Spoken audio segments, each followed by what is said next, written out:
Good morning, students.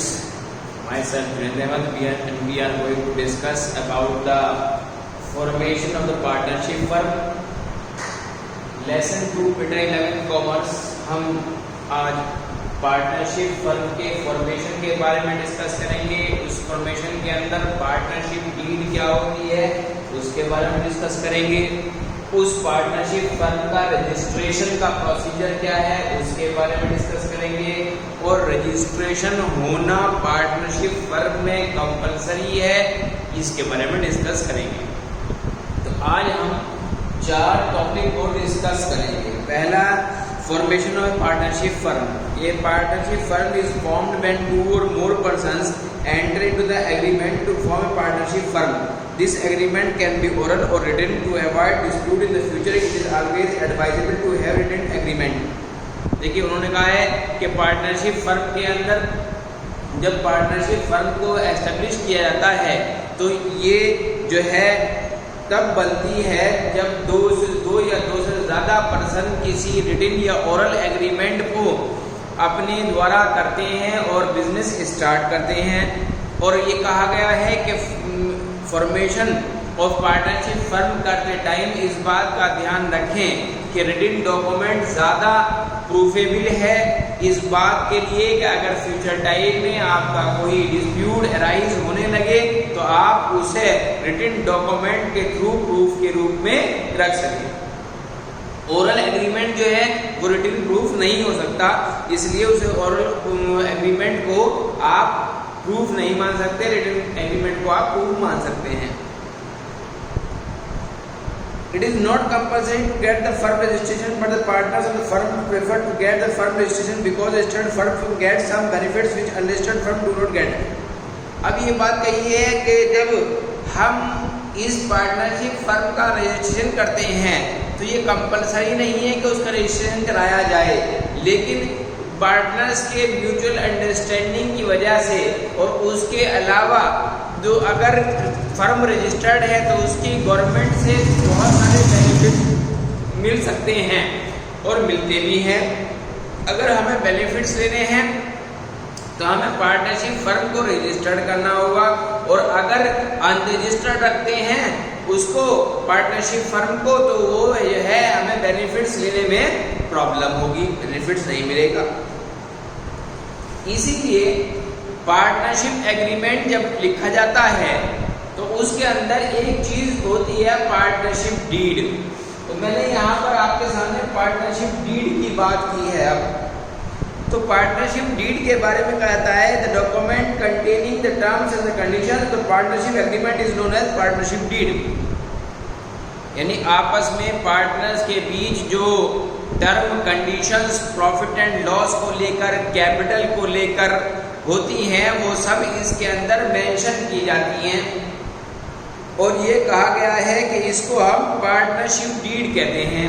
और ये partnership deed एक स्टाम्प पेपर पर लिखी जाती है और उसके अंदर उस फर्म को यानी पार्टनरशिप फर्म को चलाने के लिए रूल्स और रेगुलेशंस भी लिखे जाते हैं। उन पार्टनर्स के बीच टर्म और कंडीशंस भी लिखी जाती है और उसके साथ साथ उनके राइट्स और उनकी ड्यूटीज भी मेंशन की जाती हैं। The common contents of the partnership deed are.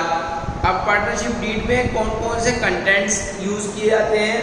Name of the firm, firm का नाम आएगा, name and address of the partner, name of the business the firm will carry on, यानी कि किस तरह का बिजनेस वो फर्म चलाना चाहती है, प्लेस ऑफ द बिजनेस, कहाँ पर आपका वो बिजनेस स्टार्ट करना है आपको उस जगह का नाम, कितनी पार्टनर कैपिटल जो है वो इन्वेस्ट कर रहे हैं, हर पार्टनर की कैपिटल इन्वेस्टेड कैपिटल के बारे में, प्रॉफिटिंग शेयरिंग रेशियो क्या होगा उन पार्टनर्स के अंदर, उसके बाद उनके राइट्स और ड्यूटीज क्या होंगे, उसके बाद अकाउंट्स को मेंटेन करने का क्या प्रोसीजर होगा, रेट ऑफ इंटरेस्ट पेबल और रिसीवेबल दोनों क्या रखे जाएंगे,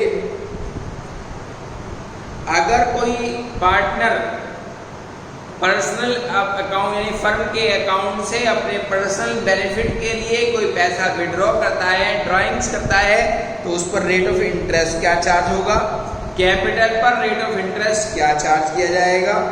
अगर कोई पार्टनर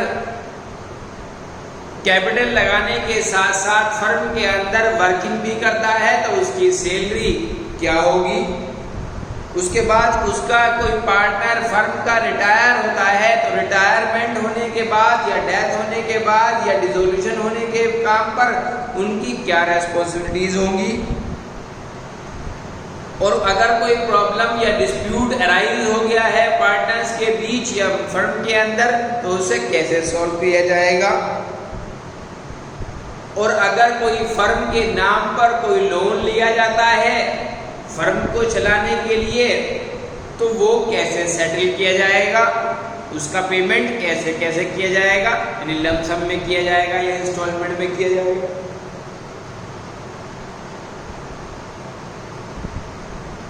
उसके बाद अब हम बात करते हैं, ये आपके 14 पॉइंट्स हैं जो पार्टनरशिप डीड के अंदर आते हैं, ठीक है। उसके बाद registration of the partnership firm. Legally it is not compulsory for the partnership firm to get itself registered but also partners prefer to get the firm registered because an unregistered firm suffers from the following serious problems.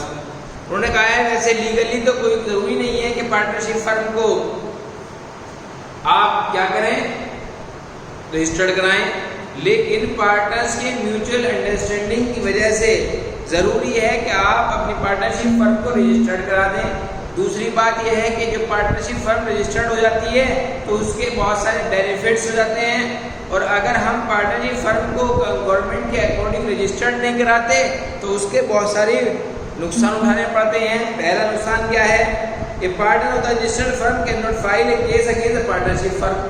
अगर partners में कोई dispute हो रहा है तो कोई partner अगर चाहे कि फर्म के अगेंस्ट में कोई केस फाइल कर दे तो वो केस फाइल नहीं कर सकता क्योंकि फर्म रजिस्टर्ड नहीं है।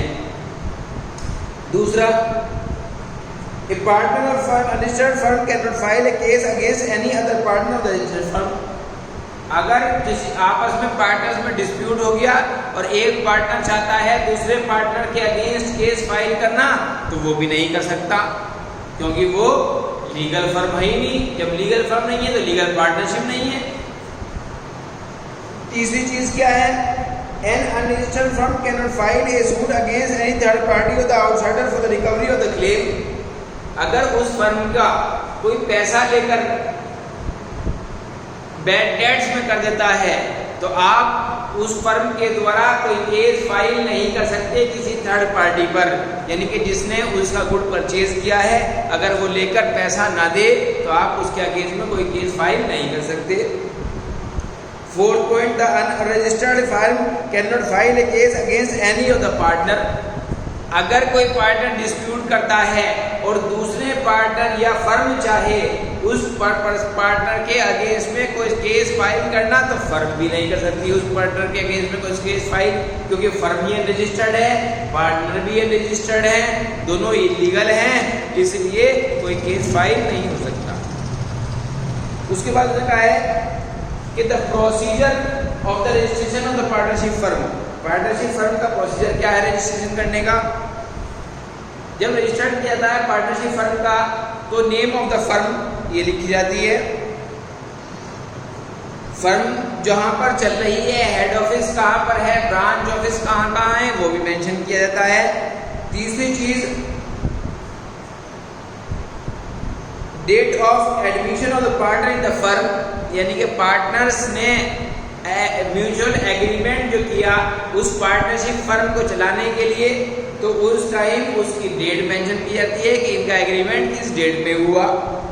उसके बाद पार्टनर्स जितने हैं उस पार्टनरशिप फर्म के अंदर उनका नेम और एड्रेस भी मेंशन किया जाता है और फर्म का ड्यूरेशन टाइम भी मेंशन किया जाता है कि आपकी पार्टनरशिप कितने टाइम के लिए है।